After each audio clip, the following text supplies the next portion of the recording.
Hollow. Save. Build a. Sound money. Sound money. All right. It's Ugly Old Goat here. And this is Guys. open to the public. Right. And this is Stephen the Pope. Woo. So, yeah, we thought we'd just do a show. We don't do a lot open to the public, but I thought this was a pretty good article and addresses a lot of things. It's a 4-minute read. Do you think we can do it within an hour? I doubt it very, very much, if I'm honest. Yeah, you get all my commentary with it, too. Should we outline our conference a little bit first? Yeah, let's do that. All right. So we're having this conference, guys. Bitcoin Standard Conference. We did the Working Man's Bitcoin Cruise about a year and a half ago, so this is a new one, but we want this to be the event of 2021. We're telling you, the public, about it, but you can't order it. If you get online and you try and order it, you can't do it because it won't let you through unless you have a referral code, and the only way you're going to get a referral code is from a member or a speaker, but not all the speakers are active yet. I think Giacomo is there and a few others, so you can use you can. And what happens if you use your favorite speaker or use Ugly Old Goat member, they'll send you their affiliate code. You'll get a 15% discount, and they get a little bit too, a little like 10%. It's just something we do because we want to get other people on the Bitcoin standard. This is how we do it, and if you bring us the business, we certainly want to. I think affiliate codes are a great way to get into Bitcoin, so that's the way we do it. So there it is, August 12th and 15th in Ensenada, Mexico. If you don't know when Ensenada is, it's the most beautiful city in the world in my mind, but and it's really a pretty nice place. Really a lot of freedom down here, and we have lots of fun. It's really cool wine country. We have the Baja 1000s here. My hobby are these big old quads, the Razors, and I've got a Yamaha and a Honda. So on the 10th and the 11th, though, we have 2 seminars. We have Programming Blockchain, and that is featuring Jimmy Song, and I think that's like $3,000. It's not cheap. Right. But you have to be qualified, so he won't even let you take it unless you can pass his Python test, because he doesn't want to waste your time or his time if it's kind of over your head. Certainly over my head, so I won't be going to that one. I want to go to the other one, running Bitcoin, but I'm going to be at the seminar, and I'm going to have 100 different things to do, but that's just $1,000, and that includes all the hardware. All the hardware, and you can learn about Lightning. You get a full node. It's really pretty thorough. I'm probably going to put the goat lady through it. So, and this guy wants to do it, but I don't know if I can let him because he says he's running the conference. I don't think he can do both. Yeah, well, we'll see. At any rate, that's the way. That's what we do here, guys. Members. Oh, one of the benefits of the membership class is I gave 2 scholarships away to members on Jimmy's class, and there's actually. I think we have at least 2, but you have to be a member. So members, if you're tuned in, you want the, it's not available to anybody but you guys. So that's it. Just put your affiliate, or go up there and use it. I don't know. I guess the way it's set up, it might be a bug. The public might be able to get in there with the freebie. Have to be a member. Don't. Anyway, well, we're offering free to 2. I got open to 2 members, and so if you're a member and you want to take that class, do it. The only thing you have to pay for would be an extra day accommodations. Right. And that's it. At the hotel, we could probably even put people up here for one night, but we'll see. We'll see where we're at. Okay, but the big event starts on the 12th, so the evening of the 11th, we're going to have a Bitcoin Carnivory dinner. It is separate from the conference. You don't have to go to that. It's $300, and all the speakers will be there. It'd just be a great time. And then the conference starts the next morning, and that's at the Lucerna Hotel. The Carnivory is yet to be announced here.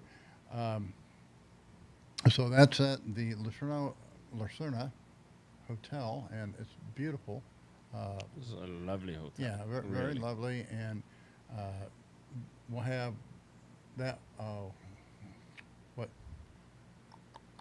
Thursday, and then Thursday evening we'll actually have a dinner there too. Right. And then we have a seminar all day Friday.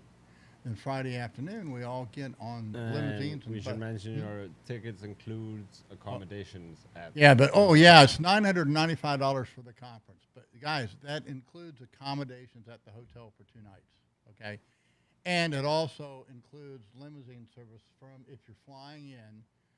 We will pick you up at Tijuana International Airport and bring you down here, and we also take you back for your flight. So it's Tijuana it's about an hour away from here.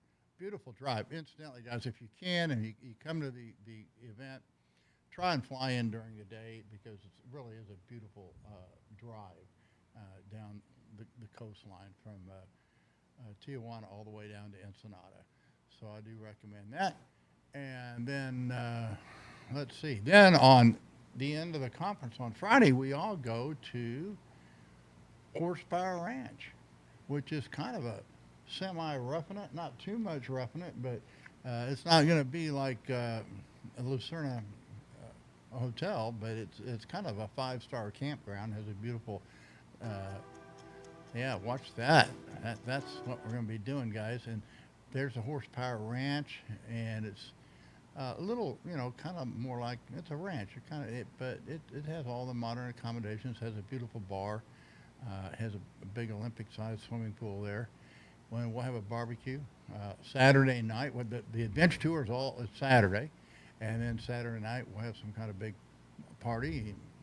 Sunday you wake up for breakfast, and we take you back to the airport. So that's the way it works. And that's $995. You get the whole thing, all 3 of them, for $1995. And so that's the deal. But you'll get 15% off of that. So whatever that figures, that's about $300 off. So it's really about $16.95. If you take the whole. Yeah, if you take the whole package, right? It's $16.95. So that's it. So we're done with that. Let's go in and we will read. I did message. A couple of people were mentioned in this article. Michael Saylor, Elon Musk, and O'Leary. I can't remember his last name, but I could only private message. And Francis Pillow was actually mentioned in the article, so I was able to message Francis and Michael Saylor. I doubt they'll show up, but we invited them. Right. And of course, they're all invited to show up the way at the you conference. They haven't said no. They haven't said yes, but you just never know who's going to show up at this conference. So that's where we're at right now. So are we ready for the article? And we can go from there. I think so. And then as I go through, you can open up the chat and we'll kind of watch that too. So the name of this is Hodlers are the new user-activated soft fork. I'm not a back-end guy on Bitcoin. I don't understand it that well, but I did understand the soft fork and how the nodes actually do have a say-so in the protocol, and I call that the government of Bitcoin. And so we really don't have a say in compliance in all these different jurisdictions. I live in Mexico. I'm a resident of Mexico. I'm also a U.S. citizen, so I go across the border regularly. And so, and I do most of my business in the United States and pay my taxes there. And I retired down here in Mexico. So they're different. They have different laws, different jurisdictions. Bitcoin tends to trade a little higher, especially here where we're at, just because of the location, which is great for if you live down here. But I don't have any say about the compliance issues. This KYC is a big old mess, and the AML is a big mess. But that's one of the reasons why Bitcoin is worth $35,000 is because of all this crap, interference in the marketplace.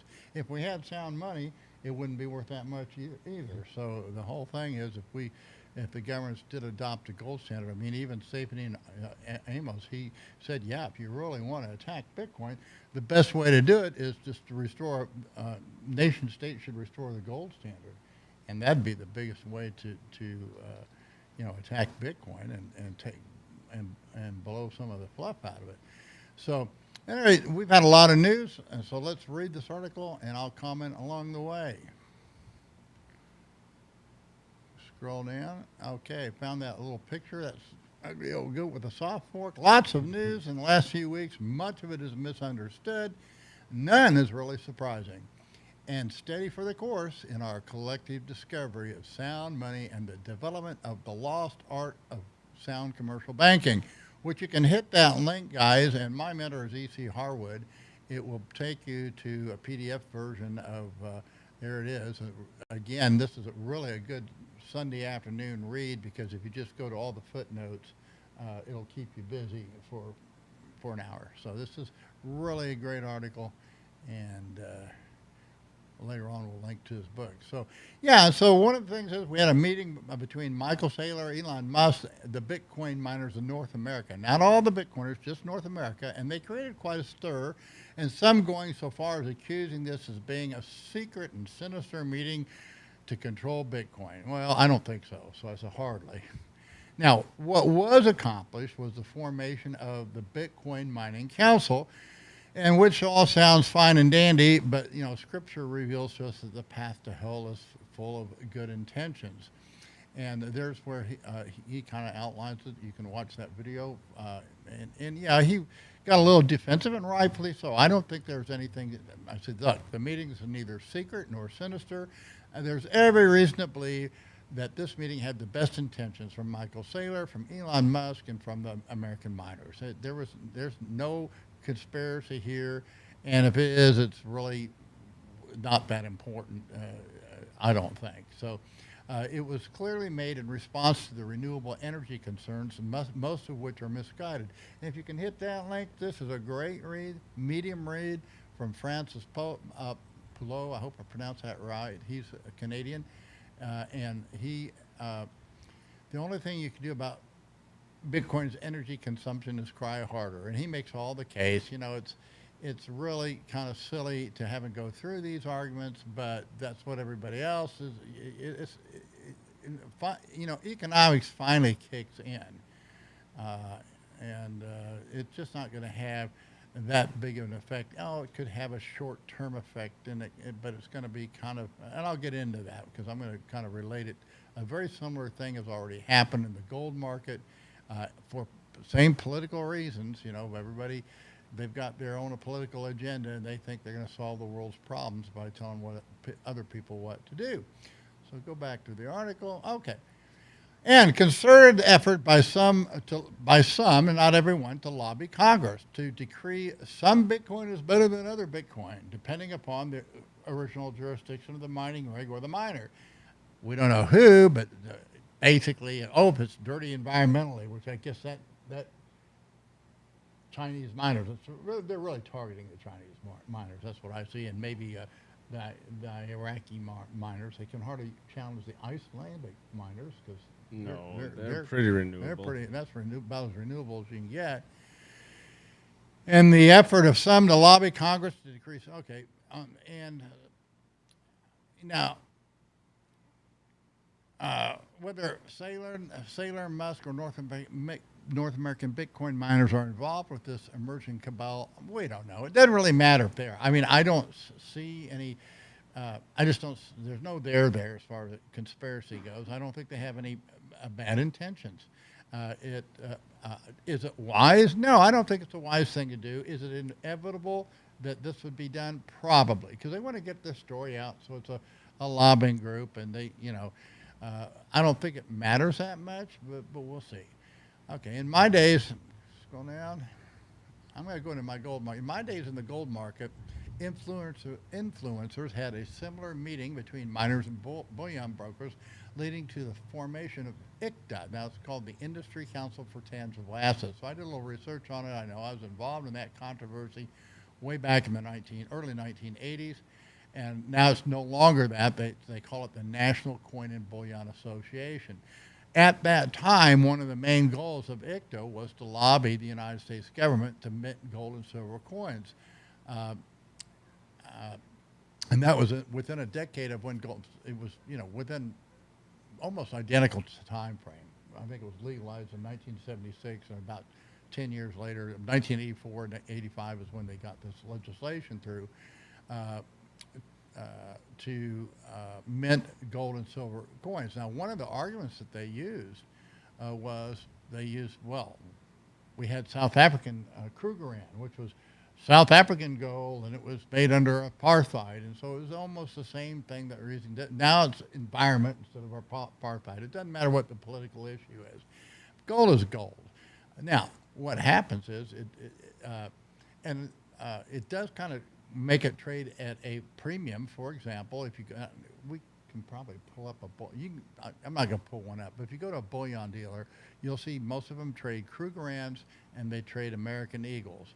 You'll see that there's a premium. The spreads are the same. It's just one of them trades at a slightly higher premium over the bullion spot. Krugerrands, I know in its day when the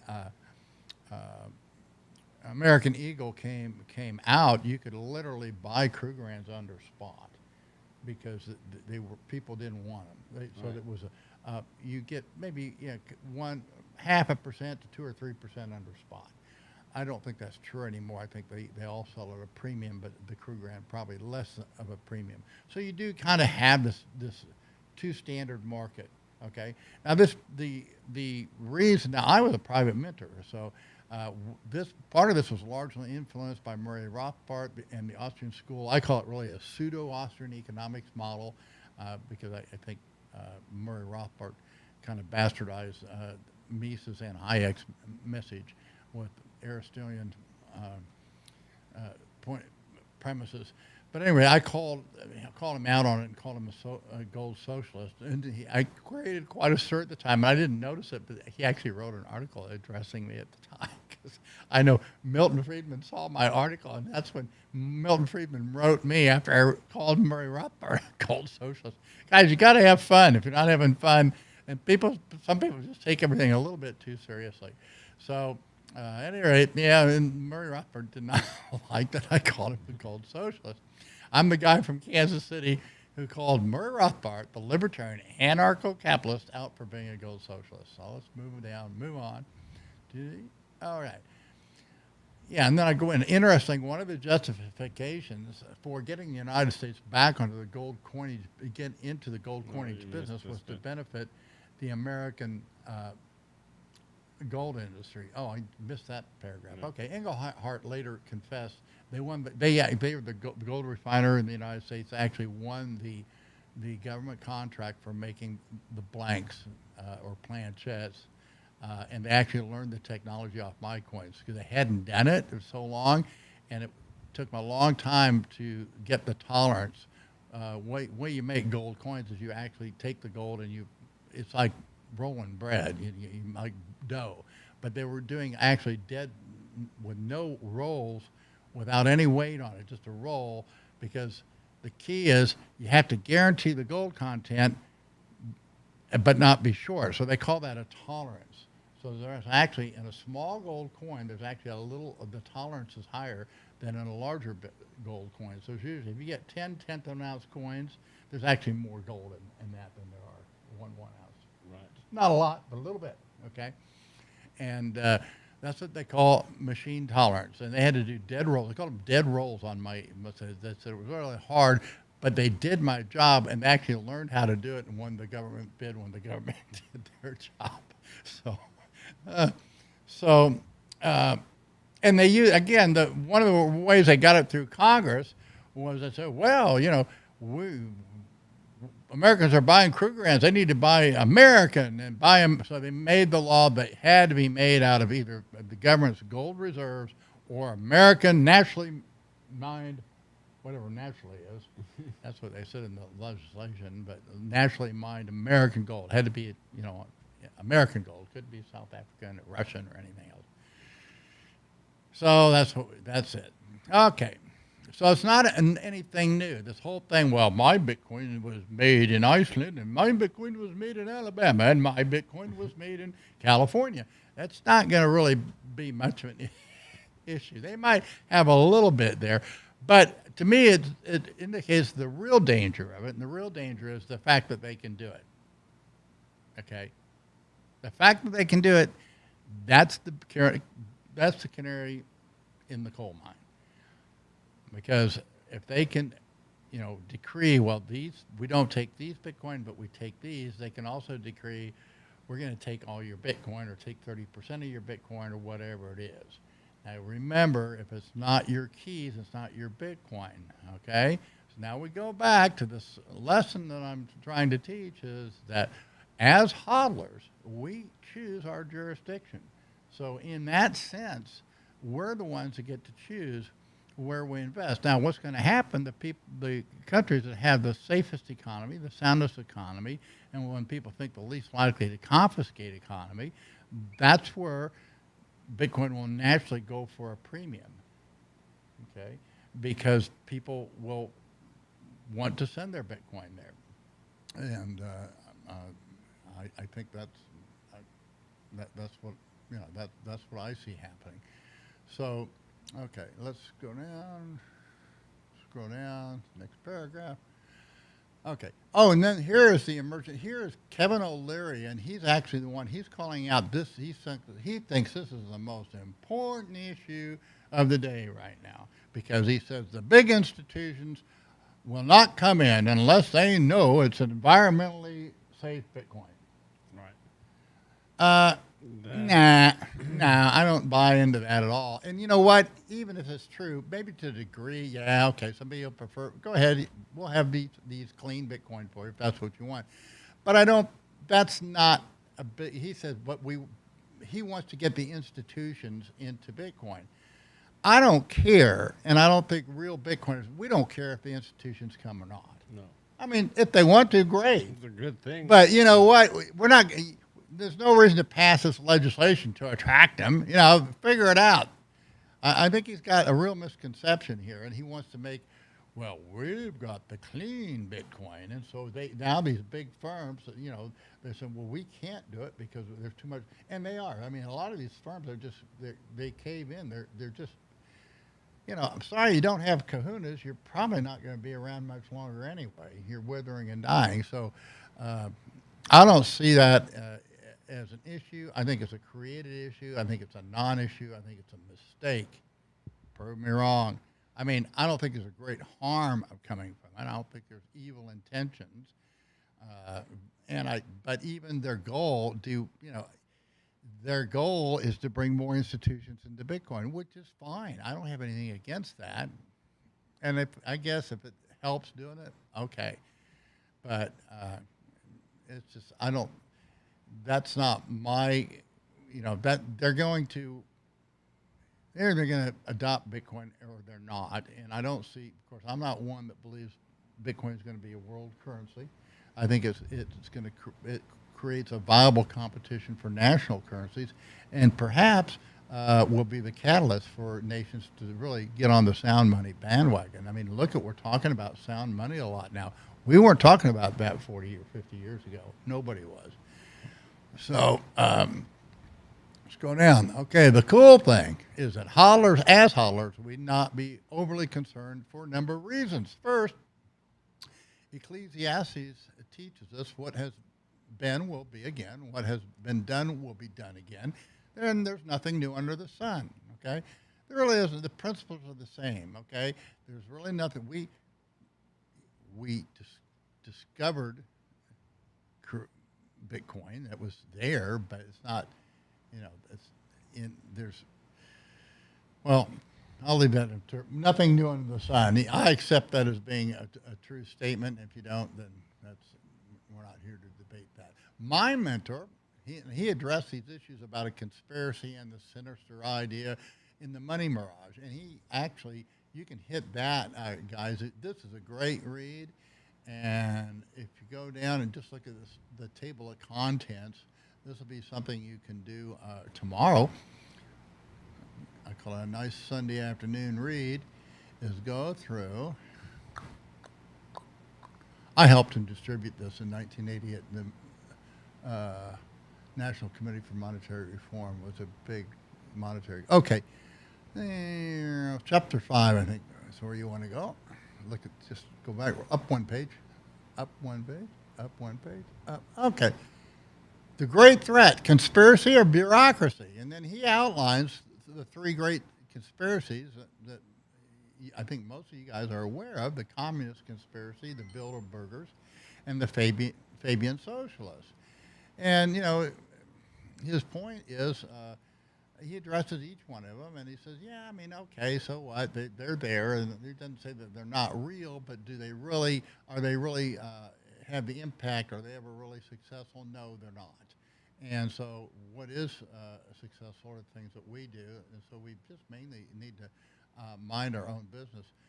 We actually, and there's a kind of a thing over that too. One thing about governments, they're all run by bureaucracies, and bureaucracies are very inefficient, and the people that are in the bureaucracies really, you know, they got weak wrists, and so, but they are competent in some degrees to run governments. I was just listening to something last night, and they were talking about the Iraqi war, and you know, apparently, I haven't verified this. So I take it on the authority, and I don't even remember the authority, but apparently when we went into Iraq, we did not allow anyone that was a member of the Ba'ath Party to be a part of the government, which was just a huge mistake because they were just bureaucrats. They were just following orders. And now, in fact, we had I remember back then, we had all these Iraqis that were in the United States, and they were going to go back, and they wanted to be in control. Well, it didn't work. One thing about World War II, at the end of World War II, MacArthur did a great thing, and that is he just adopted the Japanese bureaucracy. They cut off the heads. They had some trials and actually executed some of the leaders for war crimes. And the same thing in Germany. But they adopted the bureaucracy, existing bureaucracy remained in place, and the same thing happened in Germany. When they denazified Germany, everybody was a Nazi or had affiliations. They had to reorganize with the Nazis, and so they did, and they both boomed because they had basically more of a free market economy than Britain or France. And I remember, too, I forgot all about this. I knew, and my dad knew Nicholas Deek, who was the money changer of the world. He was, he had Deek Pereira, and he was in the top 100 wealthiest. And anyway, I actually put him on a gold coin, and he actually flew me up to New York one time, and he said, Conrad, you need to work for me. And he said, it's better to be a lieutenant in a winning army than a general in a losing army. And he's right about that, because I blew it in my business, but I learned a lot from it. I'm here now, and but he was an interesting man because he's told me this story about he took the surrender of Vietnam, and I'm kind of a history buff, so I read history, and I do know when Vietnam surrendered, it was after the bombs were dropped, and they kept the Japanese bureaucracy intact for a long time, months or years, because they were running the country. And then, of course, the French came in because it was their colony, and they wanted it back, and that's when the whole Vietnam War mess started. But recording in progress. Do I need to do anything? Okay, so that was the whole thing with that deal is in Iraq, if we just reinstituted their bureaucracy, we might have a chance over there. But Iran's winning that battle, and if we just freed them up and let the same bureaucracy limit that bureaucracy and put them on a free market, Iraq could be the gem there in the Middle East now instead of the rat hole it is, because I just read that we took all of their papers, all of their, we didn't allow any, and they're all at the Hoover Institute, or either Stanford, yeah, it's Hoover's at Stanford. All their, and they want them back. So this is our national archive. This is our government. This is our history, and you took it, and we won't let them back or even see it, and it's all kind of secret because, what were happening is they were retaliating anybody that was in the Ba'ath Party. They didn't let into the government, and people were ratting on each other. It's just a big old mess that we created. All right, so let's go on with that one. Where are we back? Okay, so read that book, Money Mirage. It's a classic. My mentor, the reason I'm a Bitcoin believer is because the fundamentals, the macro fundamentals, Bitcoin is sound money, and at least as far as the digital world goes, and the problems that we have are not getting better. And he identified those problems as three. The three greatest swindles of all time, they're still in operation, and the number one is inflation. Number two is he called Social Security, but actually it's been expanded now. That was written way back when. Now you just say entitlements in any form or kind. And the third one is regulation. And this has been 4 generations that we've just, taken it to an extreme, and now we're going to have to go through a cleansing process. And it's not going to be something that can be cured overnight. But I think Bitcoin is providing the answers and the correct answers. So we have because of Bitcoin, as hodlers, we have the innate power to choose the jurisdiction far beyond what was available in Harwood's day. We can choose where we're going to build remember, I teach hodl.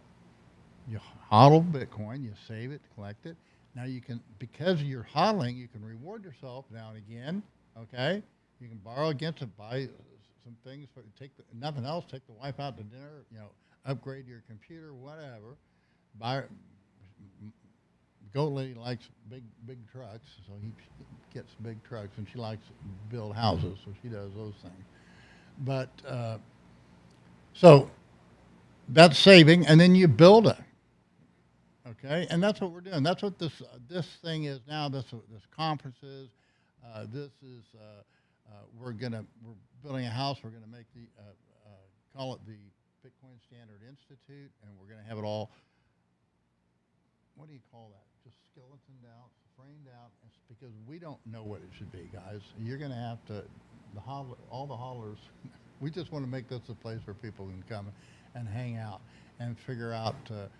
And enjoy each other's company and work on Bitcoin. All right, so we can choose a jurisdiction. My jurisdiction I've chosen is Mexico, and particularly Ensenada. So, Move your mic closer. there, okay, yeah. So I've chosen Mexico, and particularly Ensenada, and I do. You don't want to have. You want to have multiple jurisdictions, guys, because. Again, I think the biggest risk right now in the United States is your assets, any legacy exchange with all this KYC, AML, any account. If you got a COVID check, they can take it out of there as quickly as they can put it in. So that's the canary in the coal mine. That's the unacceptable risk. So remember, whatever jurisdiction, and you can lose everything. If we lose everything here, we still have Bitcoin, we can move somewhere else. I don't think that's going to happen. I think it's much less likely to happen here than it is in the United States, and every country is going to be different. But that's what kind of Hayek saw as a vision, that this new sound money will actually help keep nations honest and will develop sound money by nation states. Okay, so that's it. Okay, just as we can control risk by limiting the amount of our hodl on any given exchange, we can likewise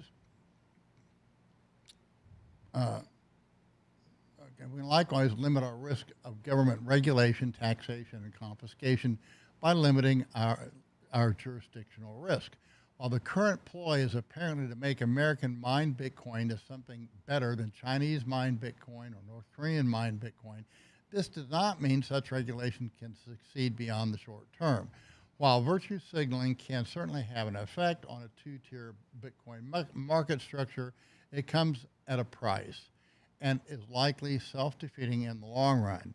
Should the gap become too wide, the marketplace will correct it through any number of workarounds. Some of them are already thought about, and some are yet to be thought about if the gap widens. And you should. And should such virtue signaling succeed using jurisdictional compliance and regulation, that jurisdiction also signals a greater risk of government seizure or confiscation. That's my point, guys. So, I mean, it could be in that sense a conspiracy. Well, let's get all the Bitcoin in the United States, and then they can seize it. We don't want too much in any jurisdiction. We don't want too much on any exchange or any private. You got to have your own keys, and then you take a little bit, and you can, limit your risk. But it's like Michael Saylor said, Bitcoin's your treasury. Treat it like your treasury. Okay, so the bottom line is Bitcoin on all legacy systems is far more subject to such seizure than unregulated exchanges. And then I linked that to the article I wrote on BitMEX, because BitMEX is a classic example of that. Is an exchange, a derivative exchange. You got all the principals under indictment, some of them under house arrest, but they couldn't shut down the exchange. Not because they didn't want to, not because they didn't try. All right? And so what's the safest exchange out there? Well, right now it's BitMEX. They've proven themselves. And in the yesteryears, dissidents were limited to voting with their feet. In the Bitcoin Republic, we are empowered to vote with our HODL. And so I do believe that Bitcoin operates as a constitutional republic. And there's a sound basis for that. There's a link to John Robbins that is actually one of the tenets that we can deduce from Scripture, which I'm a Christian, and so therefore, that's one of the reasons I believe so strongly in Bitcoin. And actually, the constitution of Bitcoin is the protocol, and the representatives in the republic are the hodlers. So we do have a stake, we do have a say in this thing, and we are empowered, not in a top-down power, but from a bottom-up power, and we see it here. Life is so amazing. Today I was out, and we're gonna have a guy on. Met two really interesting people today. I got a man, 93 years old, and he's driving the Mustang, and just fascinating story. Fought in World War II, and I think he's retired from the Navy, but he's getting around. I think we'll have him on the show, so I'll let him tell his own stories. And then we met our designer and artist. We're going to get together tomorrow. So we should have some interesting shows. These will be probably for members only. Guys, we do this regularly with our members. It's a very close group, but that's what we do. You got any comments or anything up there? Do I need to look at the chat, or are we going to go? No, we're good. Let's see what we got. Some sound troubles. Okay, if you want to know about the markets, I can give you my opinion, but I have no idea where the market's going. I'm bullish for the first time this year. Ever since we went under 40, I've just been real bullish. And is the bottom end? Well, I think so, but in all fairness, you thought that last week as well. Put on the 30-minute. Which one is that? Bit stand. That's the one-day bit stand. Yeah. I think, we'll see. I have no idea, but this thing should. I'd be very surprised if we can make a new low, or we can actually finish the week or the month down this low, maybe. But I've been a light buyer down in here, and I don't have any problem with that. Now I'm long gold from about 1,700, a little over 1,700, And that's just been working like a gangbuster. And I use my Bitcoin as collateral. So, like I say, when Bitcoin goes down, the amount I make on that trade goes up because it's in Bitcoin. I get more Bitcoin because it's weird the way it works. Got to start thinking in Bitcoin, guys. All right, so we got anything in the chat or the? No, just some comments on sound. Comments. Nothing. And there's no on the YouTube. No, nothing. Just sound comment on sound. Just comment on sound. Nothing else. Nothing. But isn't there a YouTube channel? Yeah, there's nothing. Oh, that's it? Okay. So, all good. All right. You actually kept relatively short today. 23 minutes? Yeah. Well, I hope that helped, guys. Like I say, I think this is way overdone. I don't think that the thing is that big a deal. I don't think there's anything sinister or evil about it. I think there's the best intentions out there. Is it really necessary? I don't think so. But would it be done? Probably. It's just what business interests do. It's a natural thing.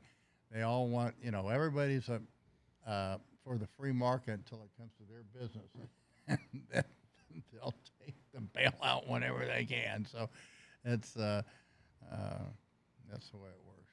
All right, thanks for tuning in, guys. Hope you enjoyed it. Look at the conference thing. We're going to be promoting that starting after the holiday here, and there'll be a lot more to be announced about this conference. This is just kind of the framework, and we're busy putting it together. Hope to see you there, and thanks for watching.